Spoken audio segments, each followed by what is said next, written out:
আসসালামু আলাইকুম everyone, welcome to সিলভিস desire. সাধারণ কিছু উপকরণ দিয়ে আজকে অসাধারণ মজার একটা রেসিপি আপনাদের সাথে শেয়ার করব। দেরি না করে রেসিপিতে আসা যাক। Let's go together.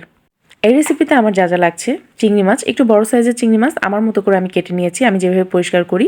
তার সাথে নিয়েছি কিছু আলু, পেঁয়াজ এবং আদা কুচি কুচি করে কেটে রেখেছি, এবং নিয়ে নিচ্ছি ব্লেন্ডার জার, কারণ আমার একটা মশলা রেডি করতে হবে এখন। তো আমি ব্লেন্ডার জারে প্রথমেই আদা কুচিটা রেখে দিলাম, যেটা কেটে রেখেছিলাম।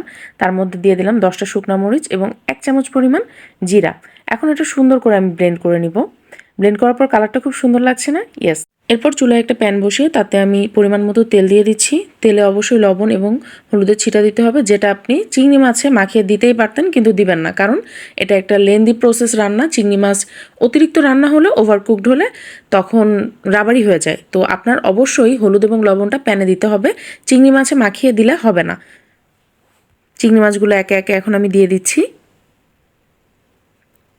চিংড়ি মাছগুলো আমি হায়েস্ট 30 সেকেন্ড করে এক এক পিঠ সুন্দর করে ভেজে নিব। এর থেকে বেশি দিলে অবশ্যই রাবারি হয়ে যাবে। আমরা সকলেই জানি চিংড়ি মাছ অতিরিক্ত সময় চুলায় রাখলে রাবারি হয়ে যায়। এখন আমার একটা সস তৈরি করে নিতে হবে।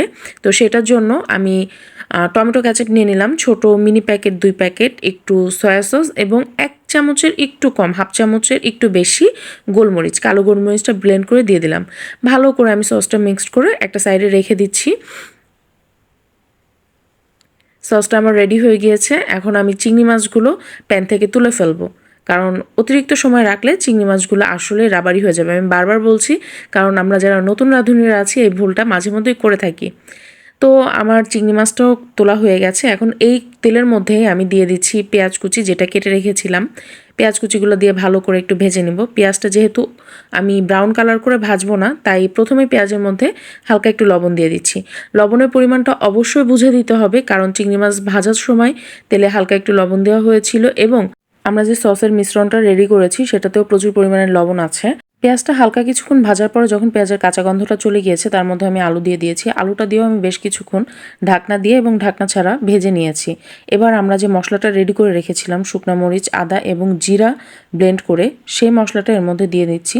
ভালো করে এটাও একটু আমি কষিয়ে নেব বেশ কিছুক্ষণ। তারপরে এর মধ্যে দিয়ে দিলাম হালকা একটু হলুদ গুঁড়া এবং ধনিয়া গুঁড়া। হলুদ এবং ধনিয়া ছাড়া অন্য কোনো মশলা ইউজ করবেন না। ভালো করে একটু ভাজা ভাজা হওয়ার পরে ব্লেন্ডারে জার ধোয়া সামান্য একটু পানি আমি এটার মধ্যে দিয়ে দিচ্ছি। এবার এটা ভালো মতো আমার কিছুক্ষণ কষিয়ে নিতে হবে, যাতে মশলার কোনো কাঁচা গন্ধ আলুতে না থাকে। কিছুক্ষণ পরে দেখা যাচ্ছে যে তরকারিটা অলরেডি তেল ওঠা ওঠা ভাব চলে এসেছে।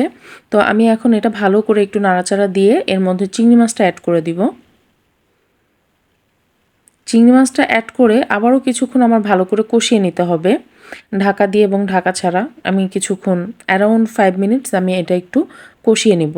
ভালো করে নাড়াচাড়া দিয়ে আমি আবার এটা ঢাকনা দিয়ে ঢেকে দিচ্ছি। 5 মিনিট পরে ঢাকনাটা তুলে আবারও পুনরায় নাড়াচাড়া করে আমি যেই সসটা বানিয়ে রেখেছিলাম সেই সসের মিশ্রণটা এর ভিতরে দিয়ে দিলাম। সসের মিশ্রণটা দিয়ে আমার 1 মিনিট আবার এটা একটু ভালোভাবে কষিয়ে নিতে হবে, এবং 1 মিনিট মতো ভালো করে কষিয়ে আমি এটার মধ্যে পানি অ্যাড করে দিব।